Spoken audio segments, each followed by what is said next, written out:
体こそ最強だ。行くか。スーパーサイヤ人ゴッドを超えた力見せてやる。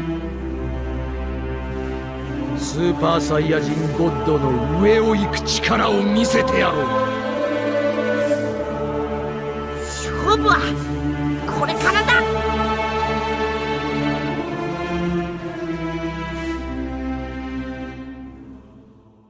Et salut les samouraïs, j'espère que vous allez bien. On se retrouve aujourd'hui pour la petite review mensuelle du chapitre de Dragon Ball Super. Donc aujourd'hui on va parler du chapitre 57 qui vient tout juste de sortir sur la plateforme Vision+. Eh bien, que dire de ce chapitre ? Alors, j'étais un petit peu ronchon, le précédent chapitre qui était, ma foi, sympathique, mais il y avait des petits trucs qui me titillaient.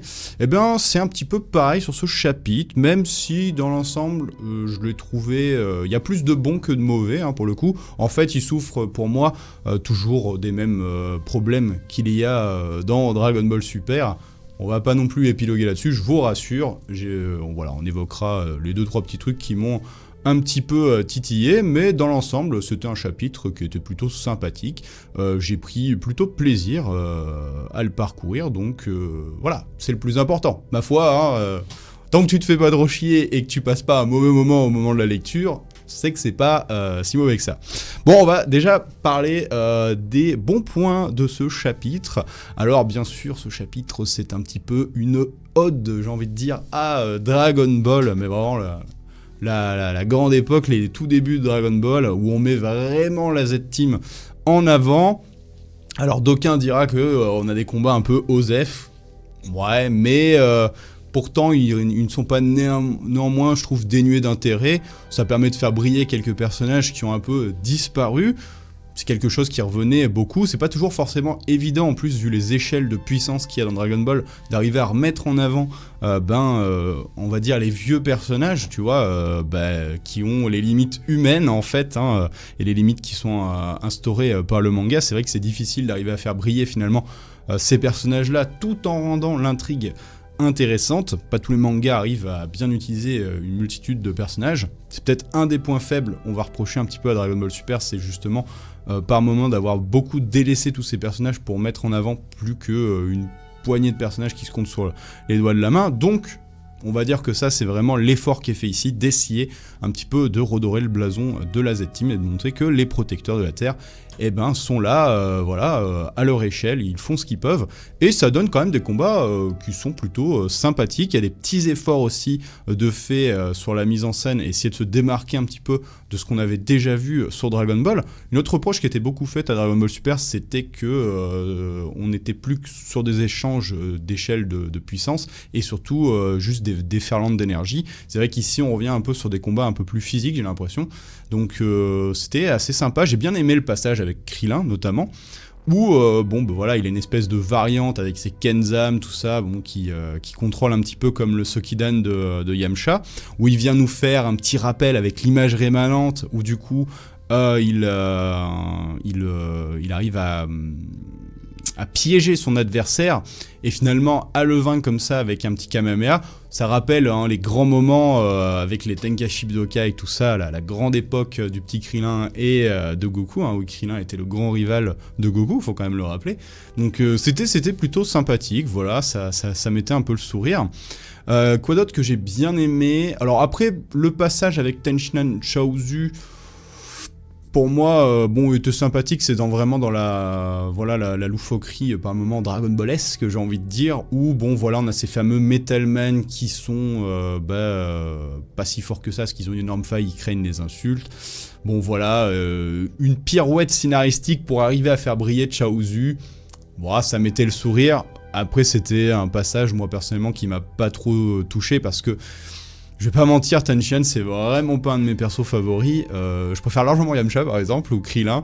C'est vrai que Tenshinhan, en tant qu'antagoniste à l'époque, j'avais bien aimé, mais après, quand il a rejoint la Z-Team, j'ai toujours trouvé que c'était un personnage qui a apportait pas forcément grand chose et on sentait qu'il savait pas toujours trop quoi en faire, même s'il a eu quand même des moments, attention, je vais pas non plus réduire le personnage, il y a quand même des grands moments avec Tenshinhan, notamment contre Nappa ou même contre Cell. Contre Cell, c'était assez ouf parce qu'à cette époque-là, déjà, l'échelle de puissance était commençait à partir dans des extrêmes de ouf et les humains étaient complètement dépassés, et pourtant, le personnage avait réussi à finalement se rendre utile et faire gagner du temps pour essayer de sauver ses 18, donc c'était quand même des moments qui étaient bien utilisés. Ici, bon, ils servent vraiment à rien, quoi. C'est ce qui est un peu dommage, mais on verra par la suite, parce que j'ai bien aimé par contre le petit passage où il vient sauver les miches de son grand copain Yamcha, cette amitié qui a été un peu délaissée avec le temps, qu'on voyait plus trop mis en avant, et ouais, il y a quand même un lien assez particulier entre les deux persos. Donc ça peut être assez cool là de voir ce qui va être proposé dans les prochains chapitres. Alors j'ai vu des gens sur Twitter qui me disaient « Ouais, peut-être une fusion et tout ». Ah non, s'il vous plaît, laissez ça, Budokai 2 et tout ça, c'était rigolo, mais pas dans le manga, s'il vous plaît. Ou alors, faites-nous un truc différent, quoi. Ouais, physiquement, faut changer quelque chose, quoi. Non, mais j'espère que ça sera plus stylé que ça. Je pourrais faire plus des techniques en combo, tu vois. Ah là, ça peut être stylé. Ça peut être stylé, hein. Sokidan, Dondopta, je ne sais pas quoi, tu vois. Mais faites un truc comme ça pourrait être plus stylé, tu vois. Comme ça, on aura une carte LR, Yamcha Tenshinhan, Dokkan Battle, on sera content. Bref, ouais, donc ce passage était plutôt cool. Après, j'ai bien aimé aussi la conclusion du combat de C17 face à 73. J'aime beaucoup sa technique, vous savez, où en fait il enchaîne et il se fait un blast comme ça de dos pour se propulser et mettre une grosse patate à 73 et l'achever. Ça, j'ai adoré. C'est con, mais c'est des petites idées. Merci, des trucs un peu qui sortent un petit peu de ce qu'on a vu. Alors même si ça rappelle, voilà, le Kamehameha par exemple avec les pieds de Goku, genre de petits trucs comme ça. Mais j'aime bien. Voilà, on essaye de chercher un petit peu quelque chose que, voilà, des basiques coups de poing, tout ça. On va chercher un petit peu les trucs. Ça, je trouve que c'est un peu un des points forts de Stark actuellement, c'est qu'ils tentent des trucs dans les combats. Ça marche, des fois ça marche pas, mais au moins ils essayent des choses et ça c'est plutôt cool. J'espère qu'on va continuer d'évoluer dans cet aspect plus technique que j'en parlais souvent, que toujours puissance, déferlante, machin, mais un truc, voilà. C'est vraiment un arc qui est fait pour ça, tu le sens, hein, notamment avec l'entraînement des techniques de Vegeta, machin et tout. Donc voilà, j'espère vraiment que ça va continuer en cette voie-là, ça me plaît beaucoup, à chaque fois ça me met un petit smile, c'est bête, mais moi j'aime bien.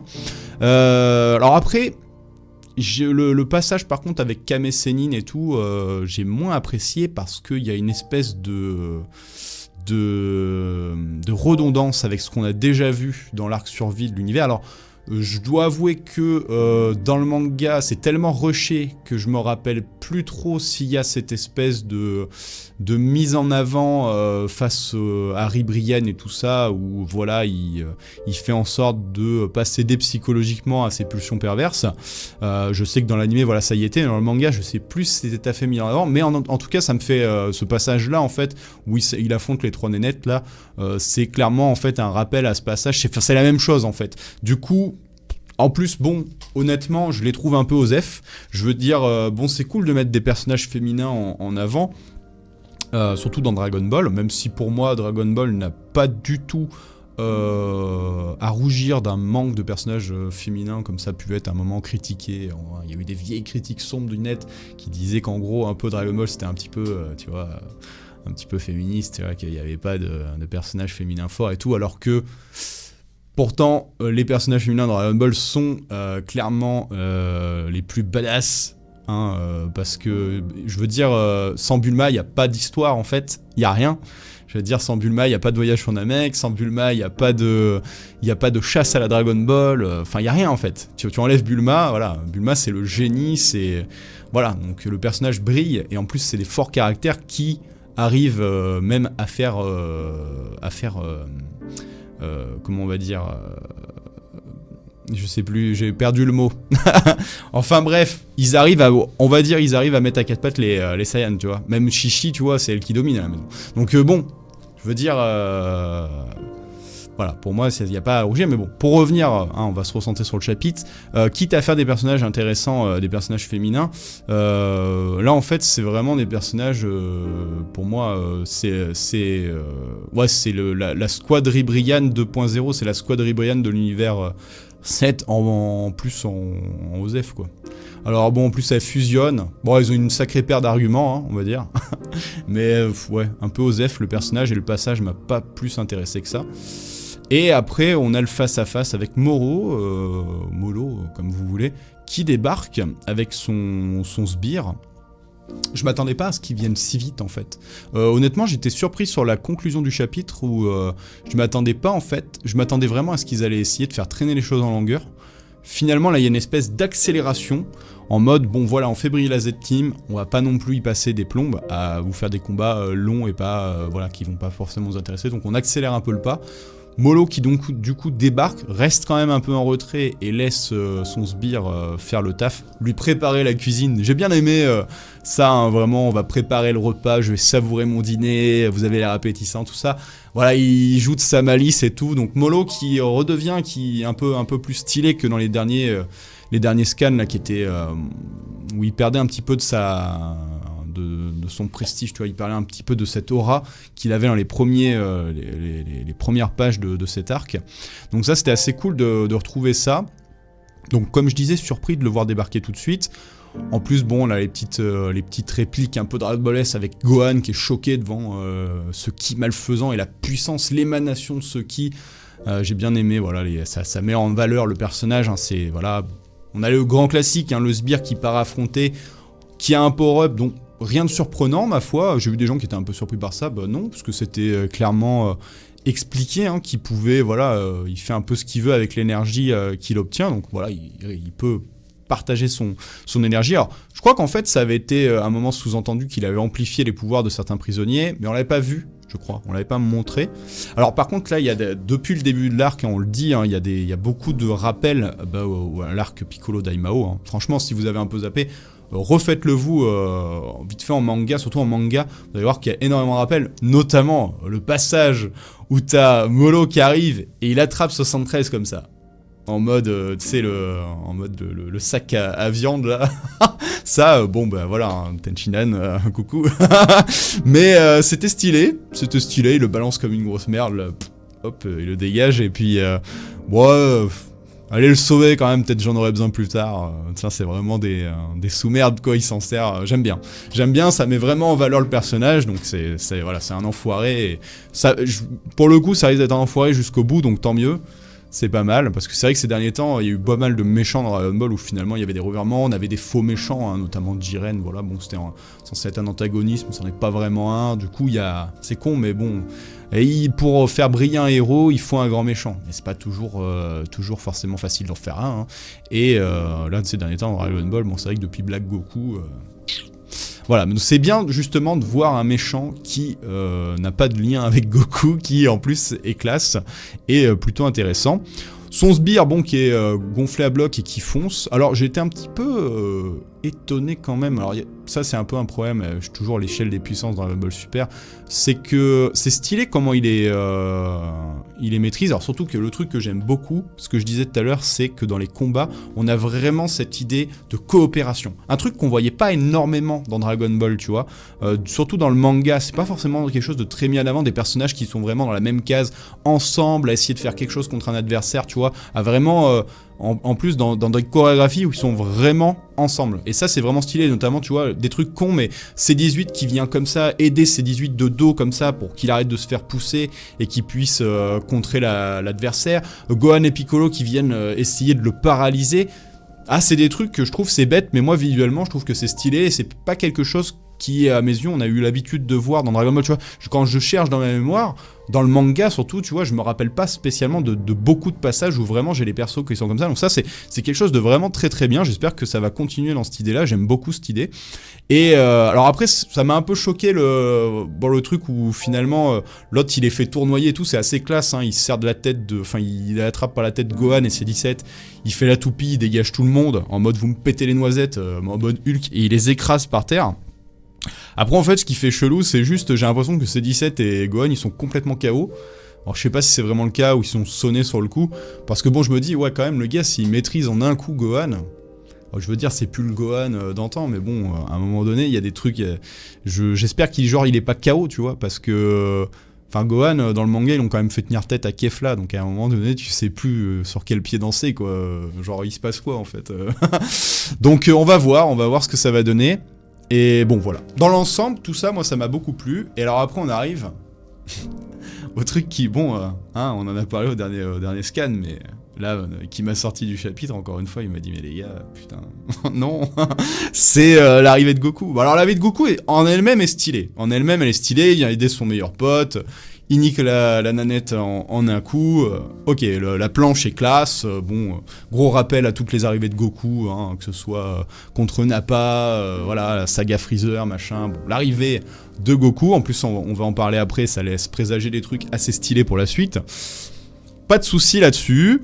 Ce qui m'a plus gêné, bien sûr, vous vous en doutez, c'est la recherche pour arriver sur Terre. On avait parlé la dernière fois, déjà moi Goku perdu n'avait aucun sens, mais alors là, en plus, c'est triste, mais le chapitre me donne encore plus raison sur ce que je disais la dernière fois. Alors vous étiez pas tous d'accord avec ça, et c'est votre droit, il n'y a pas de problème, chacun son opinion. Il y en a qui voyaient pas le souci, que pour eux c'était super loin, que c'est normal qu'ils captaient pas. Moi je trouvais ça débile, mais bon, pas de souci. Mais alors là pour moi, je veux dire... Il te montre dans le truc que pendant qu'il voyage, il a des espèces de réminiscences des persos qui l'affrontent. Enfin, qui sont en train de se battre. Donc il sent le ki de Gohan, il sent le ki... Il sent le ki de qui ? Il sent le ki de qui ? Bon, de Gohan, je crois, il sent le ki de Tenshinhan, je pense. Enfin, voilà, des petits persos comme ça. Enfin, des petits persos, Gohan, non, mais... Voilà, il sent un peu la Z-Team commencer à se battre, donc il essaye de se focus... Donc ça, sympa, petit rappel sur le fait que voilà, peut-être qu'il galère un petit peu et tout, jusque-là, pas de problème. Mais, ce qui pose vraiment problème pour moi, c'est... Bon, les notions de distance, je vais pas revenir dessus, j'en ai beaucoup parlé au chapitre, à la review précédente, donc si vous voulez vraiment savoir en détail, moi ce que je reprochais, on va pas revenir là-dessus parce que ça va être saoulant. Mais bon, dans le chapitre déjà, il y a un truc qui marche pas, c'est comment il fait pour se caler. Il capte donc le ki de Krillin, Krillin, il a un éclair de génie, il se dit vas-y, là c'est la merde, il faut que mon pote vienne, il monte son ki, donc c'est clairement un rappel à ce qui a été fait dans Fukatsu no F avec Gohan, c'était clairement ça le délire. Donc il fait ça, et que ça permet à Goku de venir. Mais il y a quand même un truc qui est con en fait dans ce chapitre, au-delà de tout ce que j'avais déjà dit dans le précédent, mais c'est que, encore une fois, au tout début de l'arc, comment Goku, ça commence ? Il essaye de capter le ki d'une personne qu'il ne connaît même pas, à savoir Moro. Et à des millions de kilomètres, là où il y a la nouvelle Namek, pas loin de la nouvelle Namek, machin et tout, il arrive à capter, du coup, le ki de Molo, donc ce perso qu'il connaît pas et tout, il est choqué devant ce ki, il se fait même détecter avec. Et là, dans le même chapitre, donc déjà il y avait ça qui marche pas, mais dans le même chapitre, t'as Gohan qui fait allusion au ki de Molo, qui est face à lui, Du c'est quoi ce ki de ouf, j'ai jamais ressenti une puissance pareille, enfin c'est maléfique, toutes ces victimes, machin et tout. Tu vas me dire que Goku, il a des réminiscences du ki de Tenshinhan, voilà, des persos comme ça, de Gohan, Kekao et tout, et il sent pas Molo. Je veux dire, il sent Krillin. En fait, Krillin est plus fort que Moro. Voilà, Krillin est plus fort que Molo. Donc voilà, bon après, est-ce qu'il y a mort d'homme ? Non, mais encore une fois, bon, chacun après sa vision des choses, je rappelle... Moi, j'ai pas la science infuse et j'ai pas la parole divine. Mon avis n'est qu'un avis parmi tant d'autres. À vos yeux, il peut puer la merde, il n'y a aucun souci. Moi, après, personnellement, ce genre de détails, moi, c'est ce qui me sort de l'intrigue. Il y a un gros souci de cohérence, en fait. Et du coup, ça fait peur à chaque fois pour la suite. Parce que tu te dis, putain, les gars... en fait, t'as vraiment l'impression qu'ils savaient pas trop comment ramener Goku. Mais... là où, allez, je vais laisser couler, on va dire, on va oublier ce passage, cette erreur, bon voilà, c'est mal amené, c'est le fait que, ce qui me faisait vraiment peur quand j'en parlais le chapitre précédent, et là où j'étais un peu plus tatillon, c'est que j'avais vraiment peur qu'il fasse en fait durer le schmilblick pendant 3 plombes, que genre Goku soit paumé pendant 3 plombes, et que ça soit juste justifié, il arrive pas à capter la Terre. Alors que bon, le gars, il arrive à aller sur la planète de Kaio, tu sais, qui est hors de l'univers, machin et tout. Voilà, il arrive à aller là-bas, il arrive à trouver le Kaioshinkai dans la saga Buu. Bref, on va pas revenir tout sur ça. Il fait des trucs de ouf, quoi. Mais il trouve plus la Terre. Ok, si tu veux. Mais du coup, bon, on va laisser un peu couler parce que je pensais que ils allaient faire ça pendant 3 plombes. Et finalement, il arrive tout de suite. Donc ça, c'est plutôt une bonne surprise. D'autant que... et là, on en vient au moment plaisir. Goku, il arrive avant Vegeta. Alors, la dernière fois, je disais, est-ce que on se prêterait pas à rêver Vegeta, enfin grand héros d'un arc plutôt, c'est mieux.